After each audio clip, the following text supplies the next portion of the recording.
मैं उन समर्थकों से भी कहना चाह रहा हूं जो बीजेपी का आंख बंद करके समर्थन करते हैं, मैं तुम्हारे हर सवाल का जवाब दे सकता हूं, लेकिन तुम लोगों की जो मेंटलिटी है उसमें बीजेपी की चाटुकारिता इतनी घुली हुई है कि उसे एक दिन में धोना पॉसिबल नहीं है मेरे लिए।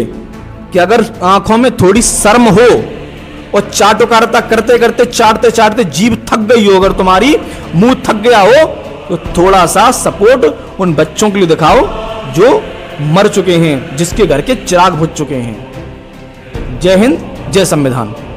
जो जाहिल जंतर मंतर पर चल रहे आंदोलन का समर्थन नहीं कर सकते, वो जाहिल सरकार के पक्ष से ये सवाल पूछ रहे हैं कि धर्मेंद्र प्रधान के इस्तीफे से क्या ही हो जाएगा।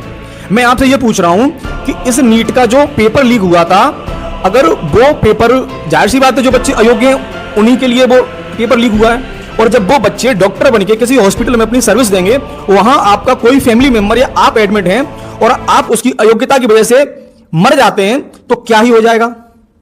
क्या इस देश को फर्क पड़ेगा? क्या मुझे फर्क पड़ेगा? मुझे कोई फर्क नहीं पड़ेगा, और ना इस देश को फर्क पड़ेगा, क्योंकि इस देश में 140 करोड़ आबादी है।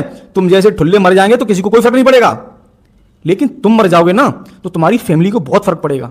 इस नीट के एग्जाम की वजह से 22 छात्रों ने सुसाइड किया है, यह तो डेटा है, और बाकी जो बेचारे मर गए गुमनामी में, उनका तो कुछ पता ही नहीं है।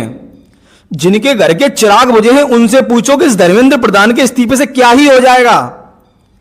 इस धर्मेंद्र प्रधान, इस निर्लज्ज के इस्तीफे से एक जवाबदेही तय होगी कि आप जिस पद पर आपके पोपों ने बैठाल दिए हो, इस देश में ब्लडी आपके पोपों की, नरेंद्र मोदी की मोनार्की नहीं है, राजशाही नहीं है, यहां डेमोक्रेसी है। और तुम जिस पद पर बैठे हो वो हमारे वोटों से बैठे हो, तो तुम्हारी ये जिम्मेदारी और जवाबदेही तय होती है कि अगर हम कुछ सवाल पूछें, अगर हमको कोई शंका है, हमको कोई डाउट है, तो तुम उसका आगे जवाब दो।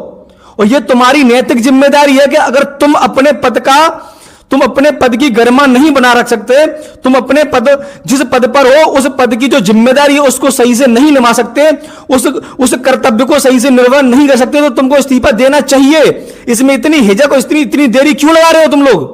अरे नीट का एग्जाम या एसएससी का एग्जाम या रेलवे का एग्जाम क्या जो विपक्ष के बच्चे ही देंगे? क्या मेरे घर के लोग ही बच्चे देंगे या मैं ही दूंगा? आपके घर के बच्चे एग्जाम नहीं देते? क्या आपके घर के बच्चे एग्जाम नहीं देंगे?